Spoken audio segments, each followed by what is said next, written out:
Muy buenas tardes, damas y caballeros, buenas tardes, amigos del automovilismo.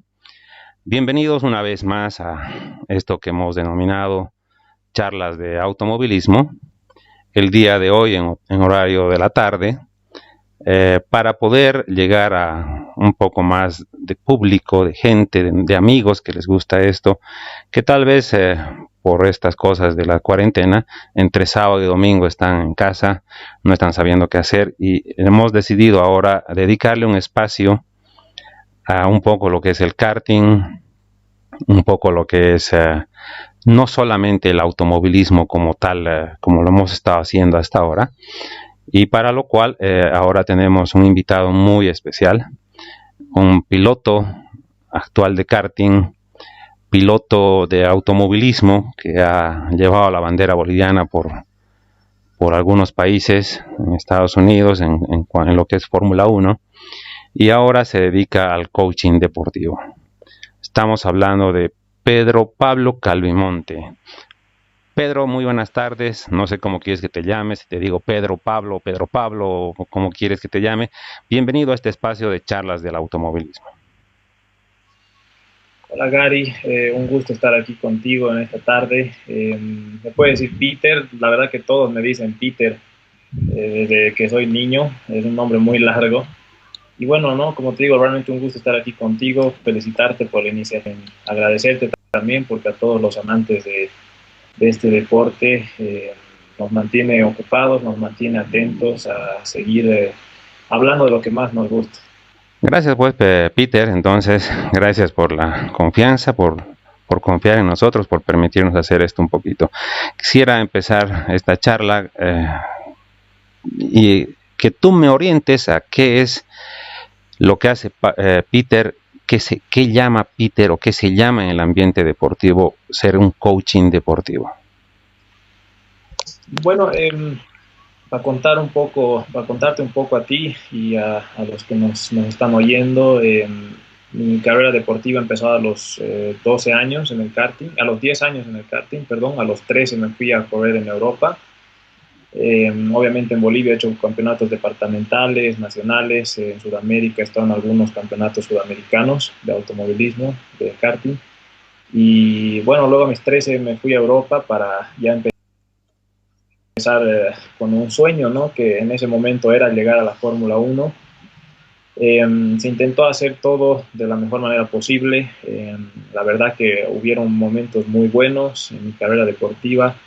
He podido participar con pilotos que actualmente están en la Fórmula Uno. Entonces, todas esas cosas, la verdad que se han quedado en un gran recuerdo, me han formado yo creo, con una buena experiencia en el deporte. Bueno, es un deporte muy caro, la verdad que ese ha sido el factor que nos ha parado para avanzar a cumplir nuestros sueños y luego de un par de años de estar allá viviendo y compitiendo, tomé la decisión de retornar a Bolivia y empezar con la actividad que ahora estoy realizando, ¿no? Que es justamente dar clases en la formación de pilotos, empezando por karting. Tengo pilotos niños desde he tenido pilotos de los 4 o 5 años y bueno, también pilotos hasta los 18 20 años que ellos, muchos de ellos están obviamente con el mismo sueño de tal vez poder avanzar en el automovilismo a las categorías más altas del automovilismo. Y, y hay otros que más que todo lo hacen por campeonatos regionales, quieren poder ganar un campeonato nacional, departamental. Y bueno, ¿no? Con eso hemos armado una estructura para poder preparar a estos pilotos de la mejor manera, formarlos, enseñarles los conceptos básicos del karting, sobre todo, un poco lo que vamos a ir tocando hoy día y hablando. Y bueno, eso, Gary, ¿no? Hemos tenido la oportunidad de salir a muchos eventos internacionales con pilotos como Pedro Pablo Campuzano, que es un kartista paseño. Eh, Hemos tenido igual otro piloto que ahora está subiendo de categoría, que es Rodrigo Gutiérrez Jr., que está ya él apuntando hacia la fórmula. Hay nuevos pilotos como Felipe Terceros, él es paseño también, que está con un proyecto de ir hacia la fórmula. Entonces, bueno, hay niños que van muy rápido, mucho talento que espera para el automovilismo boliviano. Entre ellos está Mateo Cuellar, de Santa Cruz, Robin Carrillo, son pilotos excepcionales y bueno, la verdad que para mí es un gusto hacer este trabajo porque es formarlos, pasar todo lo que he aprendido en los años y compartir con ellos y ver que ganen una carrera, realmente es el mismo sentimiento que yo sentía cuando me subo a un podio. Vaya, Pablito, bastante experiencia. Se nota que el trabajo que estás haciendo, la experiencia y todo lo que has aprendido al transmitir a pilotos que ahora están en las ligas mayores, vamos a decir, del automovilismo, como Gutiérrez, eh, quiere decir que el puntapié inicial para cualquier piloto, más allá de tener la cualidad, la virtud, el interior de ser un automovilista, debe de formarse. Definitivamente hemos estado hablando con gente de rally que dicta cursos, dicta seminarios, forma navegantes, forma pilotos, y lo que tú nos estás diciendo es prácticamente un nivel más arriba en lo que es preparación, lo que necesita el piloto tener y hacer para poder salir y tener buenos resultados. Explícanos un poco más sobre todo tu trabajo, querido Pablo. Sí, la verdad que como tú dices, yo creo que el karting es un paso muy importante en el automovilismo, ¿no? Si no es el más importante porque es lo que realmente te va a dar la estructura para lo que venga adelante, ya sea rally, sea fórmula, sea turismo, sea la categoría que sea, el karting es lo que te da el carácter, te forma como piloto, te enseña lo que es una frenada, lo que es el apex, la aceleración, el de entender eh, la velocidad, el aprender a ser muy fino sobre todo, ¿no? La conducción en karting es muy delicada. Entonces yo lo que he estado viendo mucho en pilotos de rally que hoy en día anda muy fuerte, tenemos el ejemplo obviamente de Marquito Bulacia, que él ha sido kartista, tienen un manejo muy pulcro, ¿no? O sea, muy fino para estar en tierra y no están realmente utilizando el volante innecesariamente. Y esa es toda la escuela que te da el karting, yo creo, ¿no? Entonces, con mis pilotos, el paso principal, los primeros pasos, digamos, que damos, es justamente el aprender eso, lo que es la frenada, que para mí es lo más importante. La frenada puede ser el 60% de una curva, porque si tú no logras frenar de forma correcta, o sea, el karting, el auto, dependiendo los pesos con lo que uno está manejando, va a ser casi imposible llegar a tu apex, ¿no? El apex, lo que llamo yo, si me permites compartirte pantalla aquí para un poco explicarme mejor. Dame un segundito, Pablito. Cuando tú me compartes la pantalla, tengo que hacer una toma de tu pantalla, así que dame un segundito. Mientras tanto, puedes estarme hablando eh, en lo que es tu parte deportiva o el coaching deportivo. Habla de la parte física, enseñas al piloto o al navegante o al que sea, al que sea tu alumno la parte física de lo que tiene que hacer. Sí, la verdad que es uno de los factores más importantes para mí, el tema de que el piloto esté en un estado físico y mental óptimo, ¿no? Porque yo siempre he pensado que si el piloto no está físicamente preparado para manejar un vehículo de competición, el piloto se cansa rápido, ¿no? Entonces, al cansarse, el cuerpo, la mente inmediatamente deja de estar concentrada al 100% en lo que es la conducción, en lo que es obviamente el frenar, el acelerar, el estar cometiendo cero errores, en ser constante sobre todo, ¿no? El asfalto, hay que ser muy constante. Entonces, Perdón, Pablito, perdón creo un que segundito. ¿Me puedes ya compartir la pantalla, por favor? sí, te voy a escoger aquí cuál de las imágenes te comparto.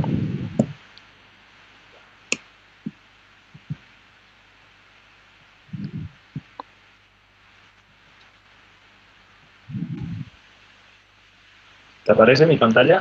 Déjamelo ahí, ahora voy a poder recuperarla. Mientras tanto, estábamos explicando lo que es la parte deportiva o la parte que física que Exacto. enseñas al piloto. Entonces, como te decía, para mí es muy importante la preparación física del piloto, ¿no? En mi carrera deportiva realmente ha sido una parte dura. Yo no soy, honestamente, no soy de los pilotos que le encanta salir a trotar o en bici o pasarse todo el día en el gimnasio. Es difícil, ¿no? Pero uno tiene que encontrar la motivación realmente para poder hacerlo y tomar con seriedad, sobre todo para entender qué es lo que el piloto y a dónde quiere llegar, ¿no? O sea, qué es lo que el piloto quiere hacer. Si el piloto quiere realmente tener resultados en su carrera deportiva, creo que es importante que acompañe toda la estructura, ¿no? Para mí toda la estructura es partiendo del piloto, obviamente tener una rutina de entrenamiento, una rutina alimenticia, una rutina física, eh, y una estructura también que esté rodeada de un buen mecánico, un buen motorista, no sé, escogen tener coach, ¿no? Entonces, es toda la estructura que rodea al piloto que luego obviamente acompaña los resultados. Ok, Pablito, ya La tenemos la parte, imagen de tu pantalla. Ahora nos puedes ¿ya? explicar. Bueno, lo que te decía, para mí es muy importante la frenada porque, bueno, esta es una curva básica, ¿no? En asfalto, es una curva totalmente básica que se encuentra en muchas pistas que enseña que tienes, yo divido siempre en tres la curva, me encanta enseñarle a mis pilotos desde niños, ponerle tres normas, tres reglas que ellos tienen que aprenderse, memorizarse, escribirlas y soñarse con esas, que es, primero es la frenada, que tiende a ser donde uno tenga el sentimiento primero de frenarlo, ¿no? Obviamente, porque empieza por sentimiento la frenada. Luego, dependiendo de esa frenada, ves con qué velocidad has llegado al apex. Lo que yo decía apex es justamente esto, es el centro de la curva, donde te acercas a lo que se llaman los pianos, que normalmente están al centro, que son de colores. Okay. Entonces, para mí ese es el apex, es el lugar donde uno se acerca a la curva y luego sigue la aceleración. Entonces, las tres normas que yo tengo para enseñar a mis pilotos siempre es la frenada, eh, el apex y la aceleración. La frenada, como te decía, para mí, ¿por qué es tan importante? Porque, bueno, o sea, si uno no frena de la manera correcta, vas a primero pues, frenar muy temprano, muy fuerte, y vas a llegar parado al centro de la curva, entonces tu apex va a tender a ser más temprano, ¿no? Porque como has llegado lento, vas a querer entrar más temprano a la curva, y por cual ya has arruinado toda tu velocidad de ingreso, en tu acelerada va a tener que retrasarse, vas a querer acelerar antes, se te va a ir de cola, entonces ya has desordenado toda la curva, ¿no? Lo mismo si frenas muy tarde o muy suave, te vas a pasar la curva, vas a estar llegando más o menos por aquí y tu apex lo vas a hacer muy tarde, vas a tener que parar mucho el auto en esta zona para poder girarlo y de igual manera ya has arruinado toda la curva, ¿no? Entonces, la frenada para mí es la parte más importante donde el piloto tiene que primero tener referencias, es muy importante tener referencias, ya sea muchas veces no tenemos ¿no? Conos o letreros que digan 100, 200, 300 metros antes de la curva, pero tenemos que encontrar de alguna manera una referencia en el asfalto, sean manchas, sea un árbol cerca o lo que nos sirva de referencia para decir que el piloto está frenando en ese lugar. Entonces, una vez ya tengas tu referencia de frenada, sobre todo en curvas fuertes, que se llaman hairpin en algunos lugares, que es como estas, son unas U's muy lentas. Una vez el piloto tenga referencia, entonces va a poder saber dónde está frenando, ¿no? Si ha llegado bien a su apex, sabes que es el punto de frenada. Si has llegado muy lento a tu apex, entonces sabes que tienes que avanzar tu punto de frenada 2, 3 metros, 5 metros más para poder llegar con la velocidad adecuada a tu apex. Una vez estás en tu apex, has hecho bien la primera etapa que es la frenada y estás en tu apex, sigue la aceleración, ¿no? La aceleración para mí es igual importante porque si uno es muy agresivo en el acelerador, sobre todo si no estás con una configuración correcta del karting, tiende a irse de cola o si eres muy agresivo al poner el pie, tiendes a cambiar el peso, ¿no? El peso del karting. Y es muy importante entender el peso también, influye mucho. Uno cuando frena, obviamente todo el peso va adelante y eso es lo que te ayuda a que el auto gire, ¿no? Por eso también es importante la frenada, porque cuando uno frena hace que todo el peso, la inercia del auto vaya hacia adelante y las llantas de adelante tengan más grip, por lo cual el auto va a poder girar mejor a nuestro apex. Muchas veces se tiende a usar el cuerpo, por ejemplo en lluvia, si uno está en lluvia, vas a frenar obviamente más temprano que tu referencia en seco, pero la dirección no sirve igual que en seco, ¿no? Entonces en lluvia te vas a pasar un poquito, vas a ir recto, a ver si puedo encontrar cómo dibujar aquí. En lluvia, por ejemplo, una línea sería que tú logras pasar el punto de tu línea de seco, vas a ir por fuera y luego buscas un apex más tarde. En este punto de aquí hay muchos pilotos que prefieren usar el cuerpo justamente cargando cuerpo adelante para que las llantas delanteras tengan mejor grip, más tracción y ayude al auto a rotar, ¿no? Entonces es por eso entender que el peso en karting es muy importante. Obviamente uno a medida que va subiendo de categoría, ya el peso del piloto no influye mucho que haga, ¿no? Ya está como lo distribuyen los ingenieros, los mecánicos del peso. Pero en karting sí es importante entender este concepto. Y bueno, luego como te decía es la aceleración, ¿no? La aceleración es cuando ya hayas hecho el paso 1 y 2, el paso 3 prácticamente sale automáticamente, es sencillo. Por eso tenemos que entender los dos primeros pasos y respetarlos al pie de la letra. Me has hablado de APEX. ¿Esto viene de alguna abreviación? Una palabra en inglés que pueda significar algo? Ahí, la verdad que me has hecho una buena pregunta que nunca me había puesto a pensar. Desde que yo he aprendido esto siempre me lo han explicado como Apex, Okay. ¿no? Pero como tarea me voy a poner a ver si significa algo más. Dime, según tú, vamos a decir, yo tengo 50 años, ¿podría entrar al karting? Obviamente sin esperar a un futuro. ¿Podría entrar, participar del karting y pensar que puedo tener buenos resultados? ¿O necesariamente eh, influye la edad, influye más allá de lo que sea ganas y corazón y sentimiento y gustarte, influye la edad, influye la familia, influye, ¿qué cosas influye en una persona que pueda ser un buen deportista? Yo creo que la verdad no hay edad para esto, ¿no?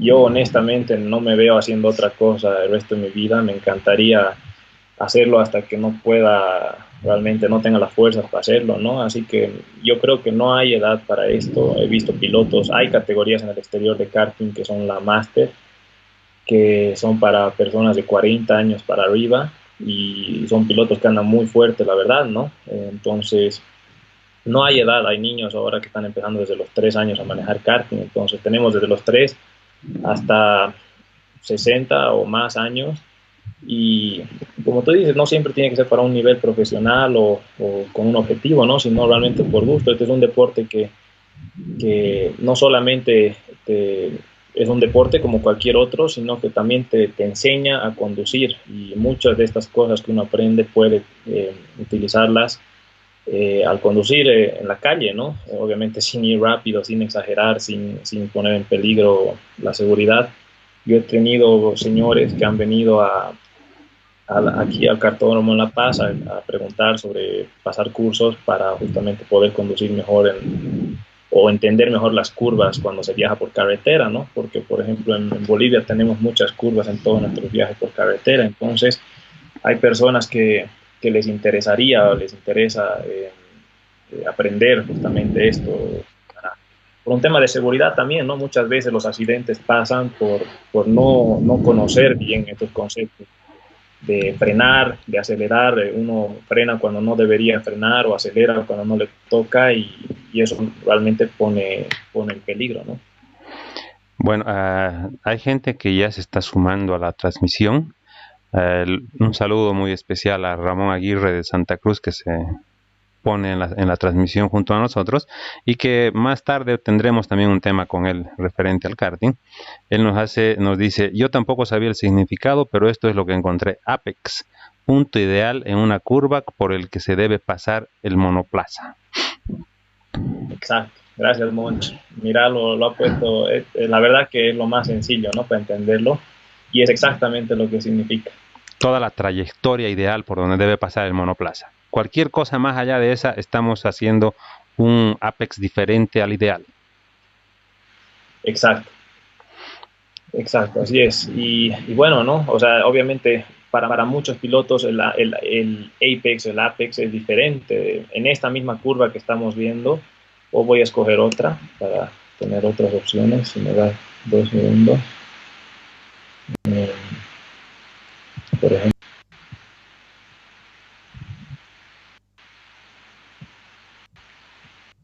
Puedes ver, ¿no? Sí, Mi sí. curva. Bueno, estas fotos las he sacado de internet, ¿no? Así que, pero igual nos sirven. Esta curva, por ejemplo, desde mi punto de vista hay maneras diferentes de hacerla, ¿no? Y eso es lo que también diferencia a cada piloto. Nunca los pilotos van a frenar igual, van a acelerar igual o poner la misma carga al volante. Entonces, cada piloto es diferente.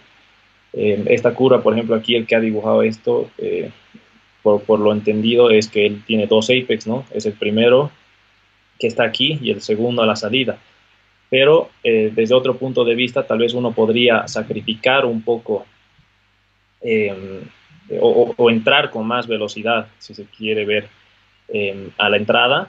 Eso es perdiendo el apex primero, apuntando a acomodar el auto mejor aquí y tener mejor salida, ¿no? Entonces son maneras diferentes de hacerlo. Como, bueno, aquí la línea se me ha quedado al otro lado, pero como te decía, esta misma curva puede ser hecha de otra forma, perdiendo el primer apex, apuntando al segundo, o entrando más cerrado al medio. Entonces, creo que también depende del estilo de conducción de cada piloto, cómo uno se siente más cómodo. Siempre hay que entender que el asfalto, como la tierra también en rally, cambia mucho por lo que he visto. Yo he podido a mis 15 años correr en rally cuando salió la categoría Peugeot, esos autos Peugeot que hicieron, que eran todos iguales. 2005, 2006. Y bueno, exacto. Y me sorprendía que cómo cambia, ¿no? O sea, uno hacía hoja de ruta y a la siguiente pasada ya había cambiado, y cuando tú salías a correr, o sea, realmente habían varios puntos que eran totalmente diferentes a lo que tú habías hecho en tu hoja de ruta, ¿no? Entonces, dependiendo además qué categoría había partido antes, o sea, habían muchos factores y habían tal vez piedras que se te habían quedado en el camino de otros que obviamente uno no las tiene consideradas, y cosas así que obviamente en el asfalto no pasan. Pero lo que sí tenemos es cuando hay mucho piloto girando en pista, empieza la pista a engomarse, ¿no? El grip empieza a quedarse en la pista. Esto significa que la goma se empieza a desprender y se empieza a quedar en el asfalto. Entonces, dependiendo también la temperatura que hace en el ambiente y todo eso influye, la curva empieza a cambiar. Entonces, si tu línea era de una manera, cuando la pista está con grip va a ser totalmente diferente. El grip empieza a empujar hacia adentro al piloto. Entonces, el piloto tiene que empezar a entrar más temprano a la curva, tiene que empezar a frenar diferente. Un problema que nos encontramos con mis pilotos, por ejemplo, cuando salimos a correr al exterior, es justamente el grip. En Bolivia nuestras pistas no tienen grip, ¿no? O sea, son pistas que con los pocos pilotos que tenemos y muchas veces el poco uso que se le da al cartódromo, la pista está sucia y no hay grip. Entonces, al salir a participar en una competencia al exterior, tienes 300 pilotos dando vueltas en el cartódromo. Está haciendo tal vez calor y la pista cambia de una salida a otra, ¿no? Entonces ahí es donde mis pilotos han sufrido primero físicamente, al punto de que su cuello no lo podían mantener levantado, sus manos les dolía, sus brazos, su espalda, y luego no entendían cómo manejar, ¿no? Entonces es prácticamente partir de cero. En el caso, por ejemplo, de mi piloto Campuzano, él era ya rápido en Bolivia, andaba fuerte en Bolivia, pero al momento de salir ha sido prácticamente partir de cero, ¿no? Ha tenido que aprender a frenar diferente, a entrar a las curvas de otra manera, a entender justamente esto que digo, que es entender la velocidad, entender el asfalto, que las cosas también cambian eh, dependiendo de los factores. Peter, una pregunta con esto del grip. Vamos a hacer, hoy nos vamos al cartódromo del Alto y le damos 50 vueltas con 50 pilotos. Le damos 2.500 vueltas aproximadamente. En una curva pasan 2.500 kartings. Eso quiere decir que nos han dejado X cantidad de grip con 18 grados de temperatura. Al día siguiente, terminó la carrera, yo decido volver a ir a dar unas vueltas.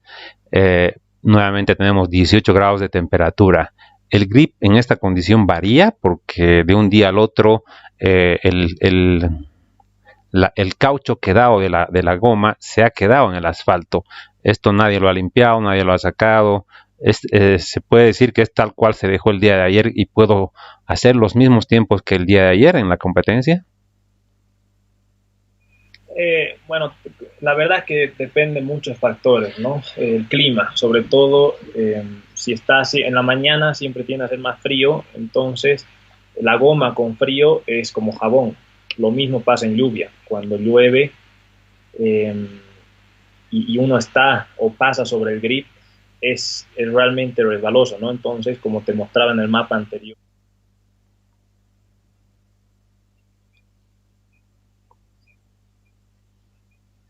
para justamente evitar la goma, que no resbales. Es lo mismo tal vez en la mañana temprano. Si bien no vas a hacer una línea de lluvia, uno tiene que calentar primero las llantas mucho más. Influye mucho la presión de llantas con la que sales al asfalto. No puedes salir con una misma presión de llantas que cuando hacía calor. Tienes que cambiar eso. O sea, y es por eso importante tener un cuaderno o un libro donde pueda uno llevar esta información, ¿no? Una de las cosas importantes con las que yo trabajo con mis pilotos y les enseño desde niños es, yo les entrego un cuaderno y en este cuaderno ellos tienen que llenar toda la información que les pide. Eso es la fecha, el día que estamos entrenando, cómo está el clima el día que estamos entrenando, si hay viento, no hay viento, si está soleado o está nublado, la temperatura del asfalto. Una vez está todo eso lleno, ponemos la configuración del auto para ese día, ¿no? Cómo estamos saliendo con la configuración, con qué eje, con qué maceros, con qué alineación, con cuánto peso. Una vez tenemos esa información, salimos a entrenar, luego tenemos los datos, obviamente, de referencia de la práctica que ha hecho el piloto, y con eso podemos hacer un análisis si ha servido la configuración que teníamos o no. Y dentro de eso está la presión también, ¿no? Que es muy importante la presión, porque no nos olvidemos que es lo que transmite todos los cambios que hacemos en el chasis o en el motor. Las llantas, las ruedas son lo que transmite, ¿no? Entonces es importante encontrar una presión óptima. Muchas veces no son las cuatro llantas, no tienen que estar en la misma presión. Muchas veces la llanta delantera derecha o la izquierda tiene una presión más alta o más baja que el resto, ¿no? Entonces eso solamente se puede controlar llevando como decía, un control estricto, sí, un control estricto de todo esto, de qué se está haciendo, porque además, digamos que esta semana has tenido entrenamientos en calor, la próxima hace frío, y luego tienes una competencia y está otra vez caliente, entonces ya tienes la referencia de qué has hecho y qué te ha funcionado, ¿no?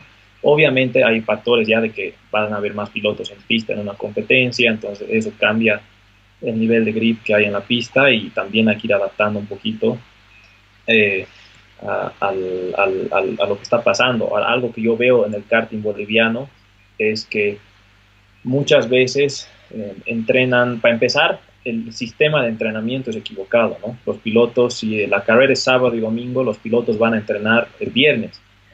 Muchos van el sábado en la mañana, ¿no? Entonces puede ser que por tiempo, lo que sea, pero no están entendiendo que no solamente no van a poder rendir al 100%, sino que están poniendo en peligro también sus vidas y a los demás, ¿no? Porque uno al querer hacer todo como loco, no podemos olvidarnos que estamos yendo a altas velocidades, que son fieros, si uno se olvida apretar pernos o cosas, ahí es donde pasan los accidentes, ¿no?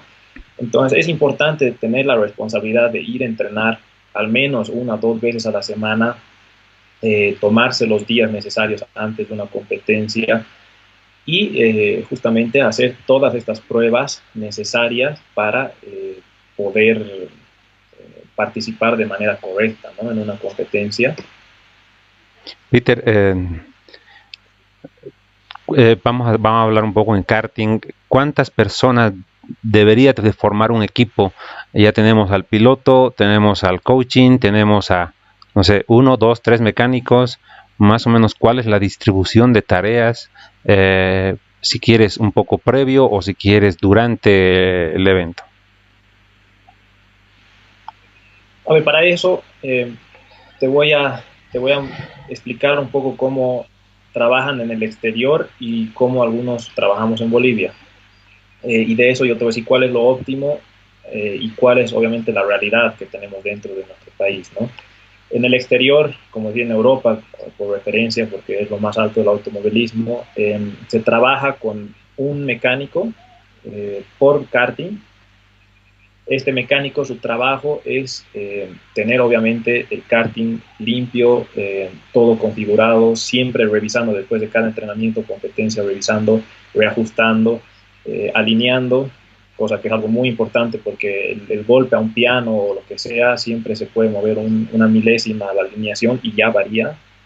Entonces, el trabajo del mecánico es específico con un karting, ¿no? Luego existe el motorista, que normalmente hay 1 o 2 motoristas por equipo, que esos motoristas van justamente rotando por todos los pilotos, viendo el rendimiento del motor, cómo está funcionando, y ahora se ha puesto de moda bueno, no ahora, ¿no? Ya hace un par de años el driver coaching, ¿no? Porque en mis épocas, por ejemplo, yo iba a la pista y iba solo, o sea, viajaba solo, llegaba a la pista, hablaba con el dueño del equipo, con el mecánico y eso era todo, ¿no? Pero no tenía alguien que me esté enseñando, diciendo cómo frenar o qué es lo que estoy haciendo mal dentro de la pista. Entonces un poco era ir aprendiendo a medida que vas dando vueltas, viendo a los otros pilotos, pero un problema que yo tenía era justamente cuando pasábamos de invierno. Yo en invierno era muy rápido, llegaba el verano y me costaba mucho, justamente por el tema del grip, ¿no? Entonces, me costó mucho aprender a manejar en grip. Y eso, entonces, el driver coaching hoy en día sí se ha convertido en una herramienta importante para el piloto, que lo ayuda a estructurarse y, sobre todo, lo ayuda a llegar al ritmo de los demás pilotos que tal vez conocen la pista y ya están ahí con más experiencia, puede llegar a ese ritmo mucho más rápido, ¿no? Luego estamos con la estructura boliviana, donde lamentablemente tenemos poco recurso humano, tenemos pocos mecánicos. Entonces tenemos en Santa Cruz tenemos 3 mecánicos más o menos, en La Paz tenemos 2 mecánicos que se dividen entre todos los pilotos. Entre 10 pilotos. ¿No? Exacto, entonces ya te imaginarás la locura que es, obviamente. Lo que algunos han hecho es agarrar exclusivamente al mecánico, pidiéndole que esté exclusivamente con el piloto, pero aún de esa forma es también una cierta maldad, si queremos llamarlo, porque le estás quitando mano de obra a otros pilotos que también lo necesitan, ¿no? Entonces muchos de ellos necesitan o terminan aprendiendo a hacer las cosas solos, pero tampoco es lo óptimo, ¿no? Porque uno no aprende mecánica en 2 días. Entonces, ese es el problema que tenemos en Bolivia. Nos falta el recurso humano para poder tal vez llevarlo a un paso más adelante, lo que es el profesionalismo. O sea, un consejo, ¿no? Por ese lado, un consejo sería: no hagamos más médicos, no hagamos más abogados, no hagamos licenciados, hagamos un poco de mano técnica, mecánicos, preparadores, y que vayamos formando que para mí un técnico superior bien organizado, bien enlineado a lo que tiene. Como tú dices, tenemos 10 kartistas o 20 pilotos y tenemos 2 mecánicos, entonces nos falta 8. y obviamente esa mano de obra de esa naturaleza debería ser muy bien remunerada, ya que no hay y el mercado exige, ¿no?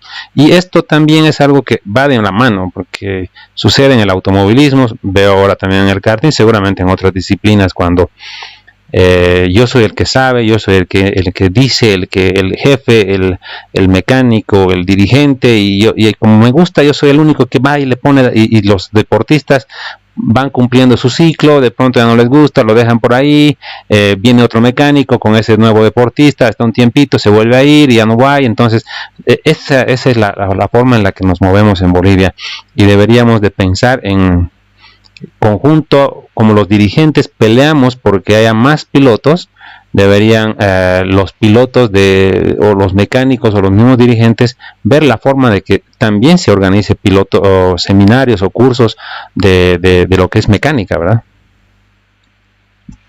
Yo creo que sí, y como te decía al inicio, creo que es importante que el automovilismo y el deporte en general en Bolivia entienda la importancia del karting para cualquier piloto, ¿no? Muchas veces el karting ha sido utilizado por la FEBAD o por el Automóvil Club o quien estaba a cargo para los intereses que ellos tenían, la verdad, y eso fue todo, ¿no? Pero nunca ha habido el apoyo necesario al karting. Hay casos que para el Automóvil Club, por ejemplo, deberían haber sido destinados al karting, enviados por la FIA, que no llegaron, ¿no?, al karting nunca, y eso es una pena, porque justamente demuestra que nunca le han dado la importancia al karting que debería, o sea, siendo el automovilismo que creo que ha traído más alegrías al deporte boliviano que muchas otras cosas, ¿no?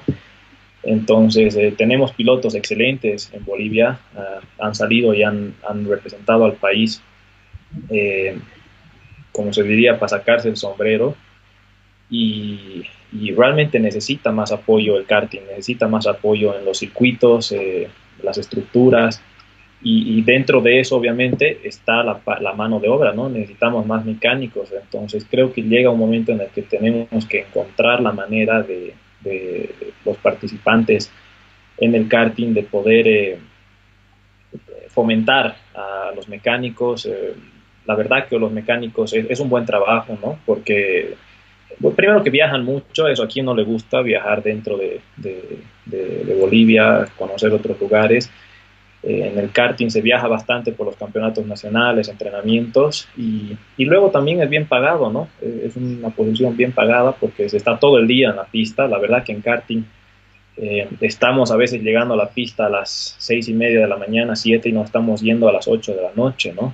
Y esto a veces es desde el miércoles hasta el domingo. Entonces son trabajos obviamente duros, pero también son bien recompensados. Y el karting, la verdad que otra vez está retomando fuerza en Bolivia, otra vez está reestructurándose.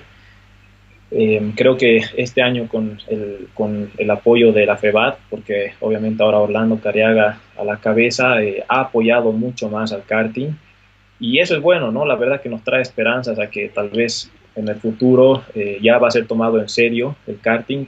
Orlando Cariaga tiene a su nieto compitiendo, a Lucas Cariaga, que igual es un buen piloto, anda fuerte. Entonces creo que eso nos motiva a que están viendo de cerca la importancia del karting y también las falencias, ¿no? Lo que necesitamos para poder mejorar. Y bueno, o sea, la verdad que una vez podamos contar con estas pequeñas cosas, creo que Bolivia va a continuar produciendo y va a sorprender con el potencial de pilotos que tiene. Peter, una consulta. Hemos hablado de lo importante que es el Apex o Apex, una curva. Hemos hablado de lo importante que es la bitácora del piloto o de la tripulación. ¿Qué otra cosa es igual de importante? También hay una recta, también hay cómo cómo encaro una recta, cómo empiezo una recta, cómo me preparo durante las últimas 2, 3 curvas para tomar la recta, y el tema de un poquito parte mecánica. Si el cartódromo tiene 20 curvas a la derecha y 10 a la izquierda, ¿varía la configuración? Bueno, a ver, para empezar, sí, sí, la recta obviamente es importante. Más que todo, yo creo que ahí viene el trabajo del motorista, de la puesta a punto de toda la configuración, ¿no? Porque en la recta todos pueden acelerar. Eso no es tan difícil. El tema es, obviamente, de que, por ejemplo, en el karting es muy importante el final de recta, la velocidad final de recta que llega a las revoluciones que logra desarrollar un karting. Entonces, para eso tiene que estar el escape, el flexo, la carburación, la relación, todo tiene que estar en un punto óptimo para realmente aprovechar al 100% la potencia del motor. En cuanto, digamos, las últimas curvas para entrar a una recta, sí es importante, ¿no? Si tú tienes una curva eh, eh, después de una curva tienes una recta larga, eso significa que esa curva es una de las más importantes de la pista. ¿Por qué? Porque si tú haces mal, o sea, te equivocas en esa curva, vas a arrastrar el tiempo que estás perdiendo durante todos los metros de esa recta. Entonces, no solamente te estás equivocando en la curva, sino en toda la recta. Entonces, en ese punto sí tienes toda la razón. Es muy importante las curvas que tienes previamente a rectas, ¿no? Luego tu otra pregunta era, perdón, si me puedes hacer recuerdo. Sobre no solamente eran las curvas, sino la recta y qué otras cosas son importantes para el piloto. La configuración en el vehículo, en la parte mecánica. Si tenemos 20 curvas a la derecha y 10 a la izquierda en un cartódromo, varía esto la configuración y obviamente yo supongo desde afuera, le pongo un poco más de camber o comber o como le llamemos hacia la derecha porque quiero que sea más liviano mi trabajo hacia la derecha mecánicamente del piloto y esto me va a influir en la recta. ¿Esto es real o no? Así es. Bueno, o sea, la verdad que nunca he llegado al punto de configurar como, digamos, en Indy o en NASCAR, que sí sé que la configuración de la alineación de las llantas es muy diferente, por lo que están constantemente doblando a un sentido, ¿no? Entonces, yo sé que si tú sueltas el volante en una recta en esos autos, te tira a un lado. Pero en este caso, no. Yo creo que lo más importante es, la alineación siempre tiene que ser primero que lo que le dé grip al piloto, ¿no? Porque hay pilotos que les gusta manejar con mucho grip y hay otros pilotos que no les gusta manejar con grip. ¿Eso qué significa? Que tú le puedes dar más camber o más caster y eso lo vuelve más duro o más suave el volante, ¿no? Dependiendo qué le das, también significa que o le das más grip o le quitas grip. Luego, aparte de eso, yo creo que más que todo juegas con las presiones de llantas. Si tienes muchas curvas a la derecha o a la izquierda, se juega más con la presión de llantas, en todo caso. Y lo que sí varía más es si tienes curvas largas, o sea, curvas rápidas o curvas lentas, ¿no? Eso sí hace mucha diferencia. Si en un circuito tú tienes muchas curvas rápidas, bueno, la configuración del karting va a ser diferente. Por ejemplo, yo para Tarija, el cartódromo de Tarija, sí cambio mucho el karting porque son curvas rápidas las que tenemos en Tarija. Es un circuito que tiene un sector muy rápido. El asfalto no tiene mucho grip en sí porque hay mucha tierra por el lugar donde estamos, o sea, sopla mucho viento.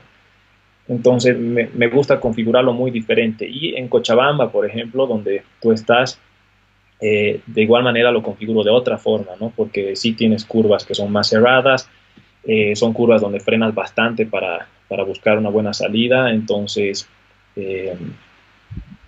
depende más que todo eso para mí, ¿no? En lo que explicabas, has nombrado que en la recta debería de influir el escape, el largo del escape, si es más largo o más corto. Más o menos, ¿cuál es la pauta en esto?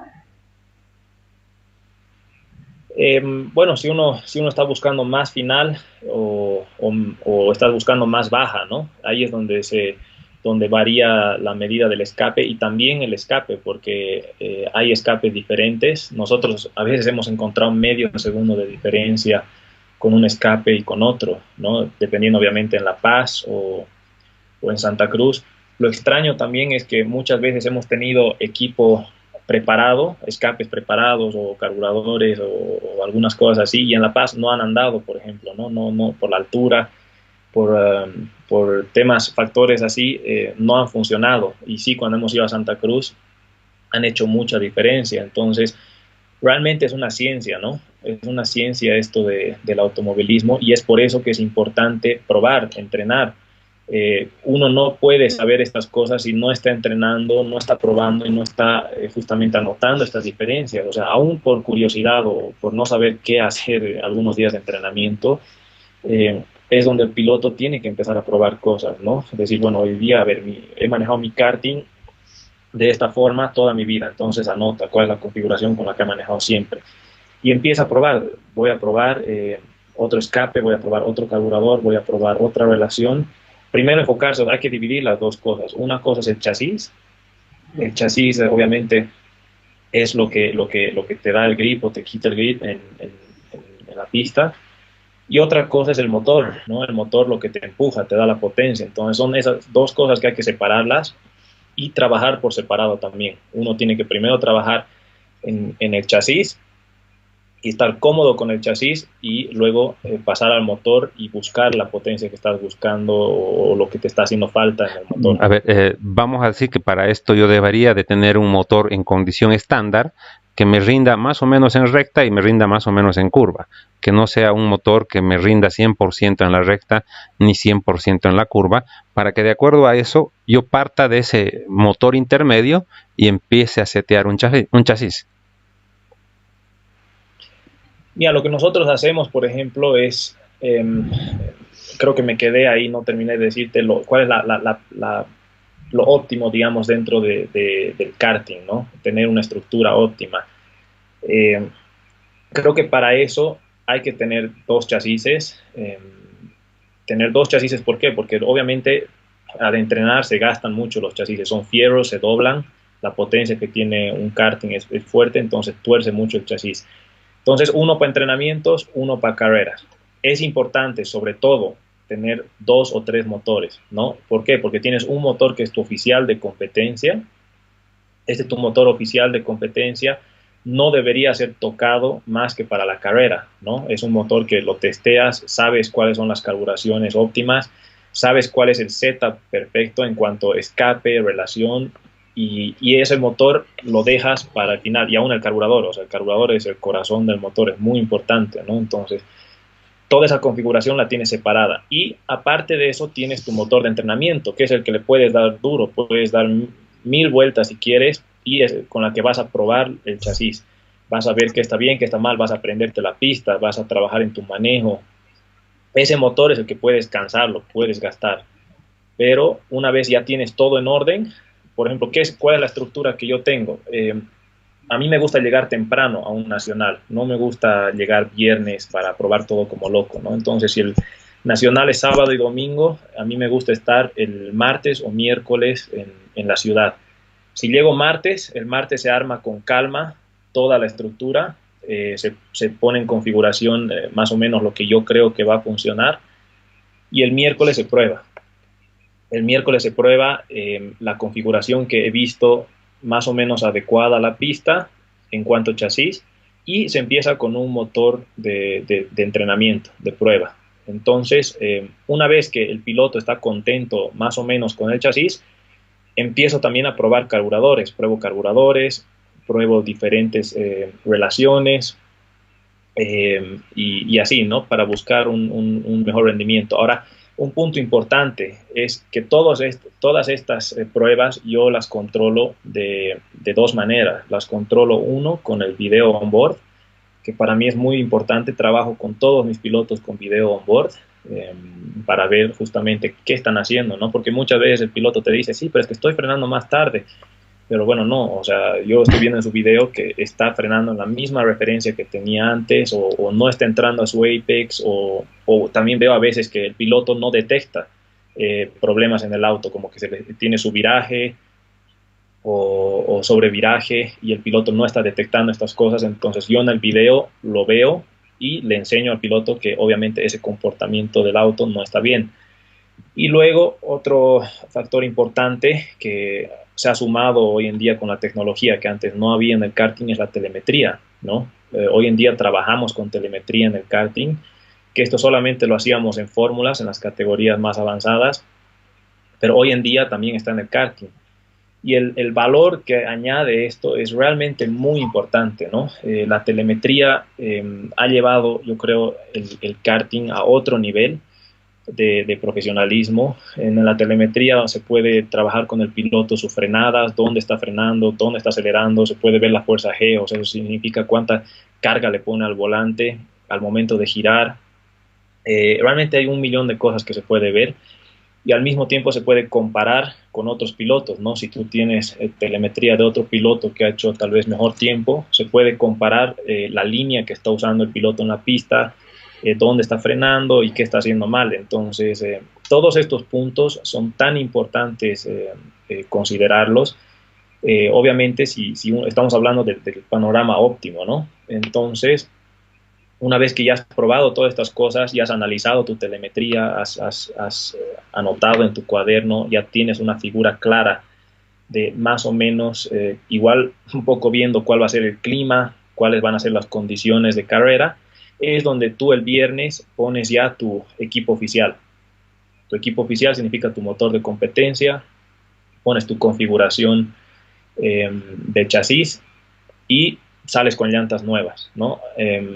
Aquí en Bolivia muchos reniegan conmigo porque les hago poner llantas nuevas y cada juego de llanta nueva cuesta 200 bolivianos, ¿no? Entonces, obviamente, al principio como que cuando los padres de los pilotos no están empezando en esto, un poco se asustan y dicen, este tipo le encanta gastar, pero no es así, ¿no? O sea, hay dos puntos muy importantes en las llantas nuevas. Uno, que el piloto tiene que aprender a manejar con llantas nuevas, porque muchas veces pasa que el piloto es muy rápido con llantas viejas y al momento de ponerle llantas nuevas, en vez de mejorar sus tiempos, los mantiene.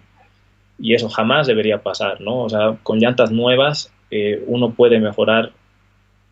Y aquí en Bolivia tenemos un problema con eso. En Santa Cruz hemos estado mejorando hasta casi 2 segundos con llantas nuevas porque la condición del asfalto se ha deteriorado. Pero normalmente en una pista en óptimas condiciones uno encuentra medio segundo más o menos con llantas nuevas, ¿no? Dependiendo del compuesto. Entonces, es importante que el piloto aprenda a manejar con llantas nuevas, porque las llantas nuevas tienes 3 vueltas para hacer el tiempo. Tienes la de calentamiento que sales, tu segunda vuelta ya va a ser una vuelta rápida y tu tercera vuelta tiene que ser la óptima, porque la cuarta tus presiones ya se han ido para arriba y es muy difícil que mejores el tiempo, ¿no? Entonces, esto solamente va a pasar si el piloto ha aprendido a manejar y aprovechar las llantas nuevas. Y aparte de eso, que obviamente la única manera de saber cómo está trabajando el chasis y el motor y todo es con llantas nuevas, porque si estás con llantas viejas, se te va a ir de cola o no va a entrar adelante, o al acelerar a veces se te va y tú crees que es la puesta a punto del chasis.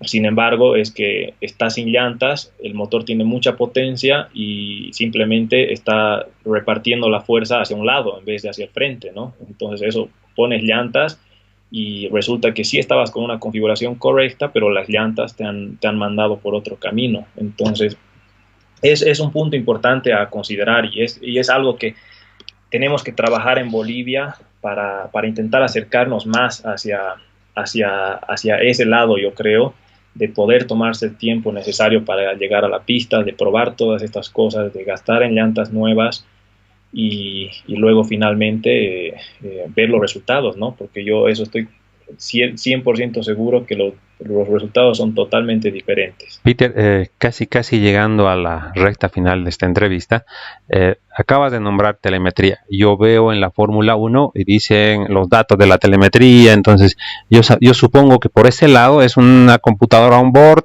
que tiene ciertos sensores en algunos lugares del vehículo y esos datos los transmiten a la central y van leyendo en el box, van leyendo los datos. En el karting, ¿cómo se hace una telemetría?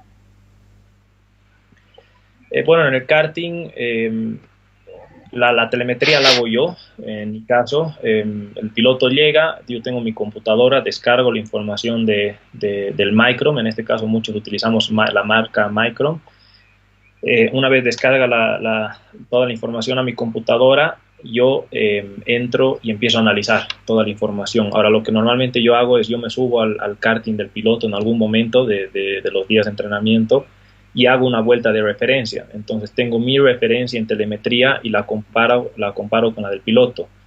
Entonces ahí puedo ir viendo y trabajando con el piloto en qué lugares creo que se está equivocando, que podemos mejorar, y luego vamos viendo también rendimiento del motor y del chasis, ¿no? Que es obviamente es un poco más complicado para el piloto. A mí no me gusta tampoco cargarlo mucho al piloto con toda esta información.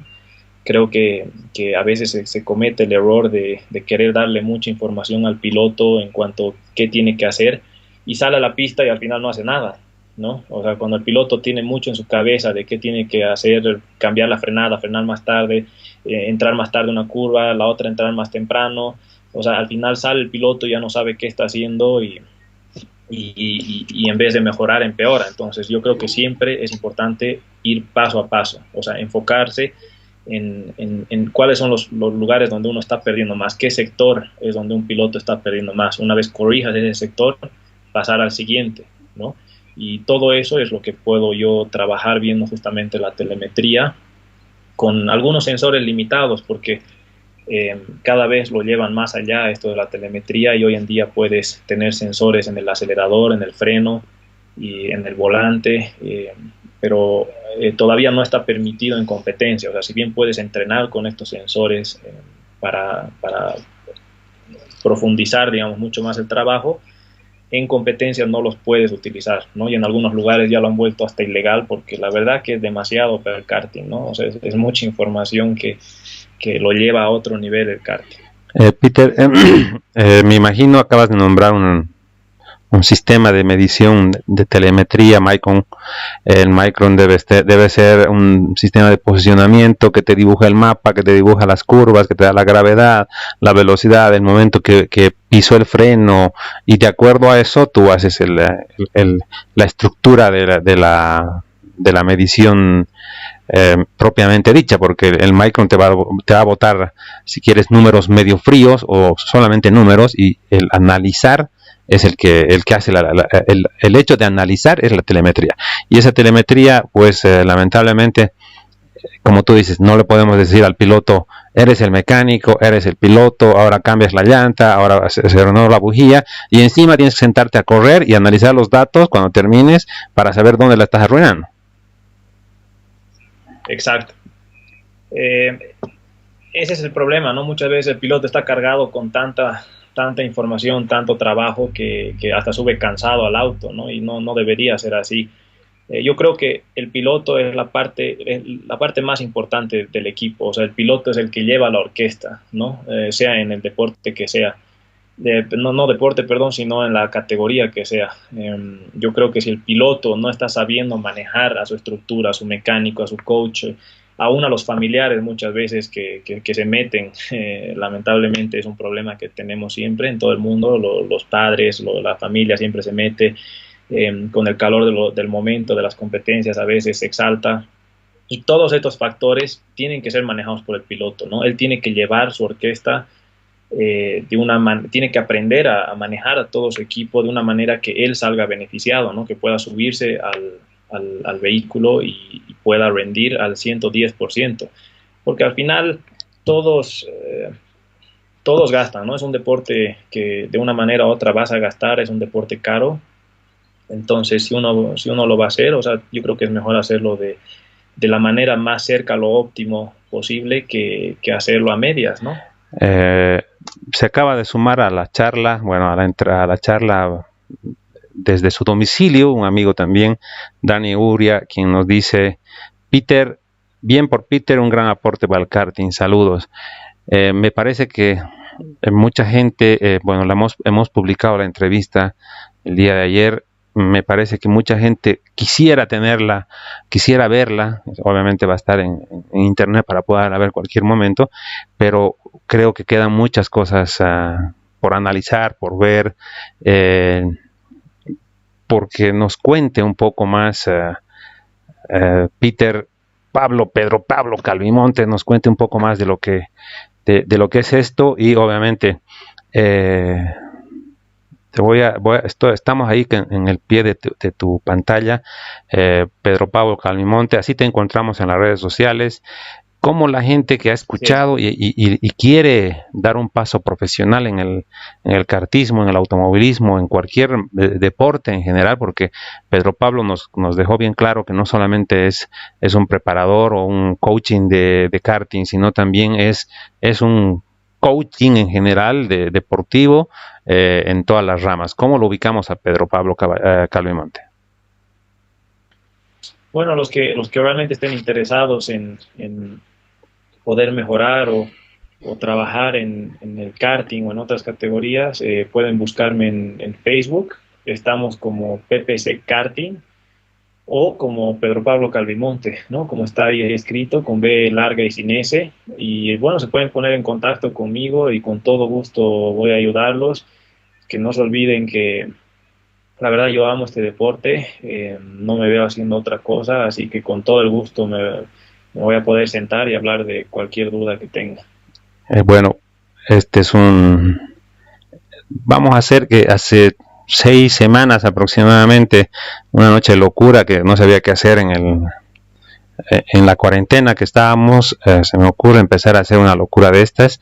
La cosa va creciendo, me hablan de otros lugares pidiéndome temas. Uno de esos fue precisamente esto del karting, de la enseñanza, de cómo hago para llegar al karting, cómo corro, cómo compito, quién me enseña o no sé qué. Ya saben, amigos, lo buscan a Pedro Pablo Calvimonte, gustoso seguramente va a atenderlos, les va a explicar de qué se trata esto y los temas que hemos dejado, que no hemos llegado a conocerlos, seguramente a Pedro Pablo le vamos a tocar la puerta nuevamente a su domicilio para volverlo a molestar. Y este espacio, Pedro, no es un espacio económico, no es un espacio que busca un fin. El único fin que buscamos es que todos los deportistas le encuentren un beneficio a estas charlas, a estos momentos de esparcimiento o de discusión o de conocimiento para que sigamos haciendo lo que nos gusta y de mejor manera. Pablito, por favor, la despedida antes de terminar la charla. Así es, Gary. Creo que todos estamos con un poco de tiempo extra hoy en día y realmente esta tu iniciativa es excelente. Una vez más la felicito. Y realmente que, bueno, los pilotos, las personas amantes del automovilismo que se le dediquen una hora para ver tus videos, creo que pueden aprender mucho de personas que tienen experiencia en otras áreas. Y bueno, ¿no? Como tú dices, aquí estoy a la orden para cuando necesiten, para lo que gusten y también ofrecer de que yo soy el representante de OTK, que es la línea de karting de Tony Kart, que maneja otras marcas o colores, si queremos llamarlo, porque al final todos los diseños son lo mismo. Y que también puedo ayudarlos con eso, ¿no? Con el primer karting que quieran tener o tal vez mejorar el karting que tienen actualmente y todo su equipo. Acabas de darme una pauta. La próxima vez que te toquemos la puerta será con ese título, mi primer karting.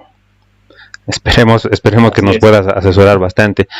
Más allá de mí, como persona que ya está de salida del deporte, vamos a decirlo, para que yo pueda saber qué comprarle a mi hijo, para que el niño pueda saber qué karting quiere comprar, qué categoría, no sé, todo ese tipo de cosas vamos a hablar en una próxima entrevista con Pedro. Pedro, nuevamente muchas gracias por tu atención, gracias por tu tiempo, gracias por tus conocimientos y de una manera muy, muy desprendida, pues transmitirlo hacia la gente, hacia los kartistas. Muchas gracias a ti, Gary, un gusto estar contigo y bueno, un saludo a todos. Esa fue la charla con Pedro Pablo Calvimonte, un kartista, un corredor, un piloto que se dedica al coaching deportivo. Gracias, amigos, y como lo venimos diciendo desde que inició la cuarentena, por favor quédate en casa. Cuando todo esto termine no queremos que nadie nos falte.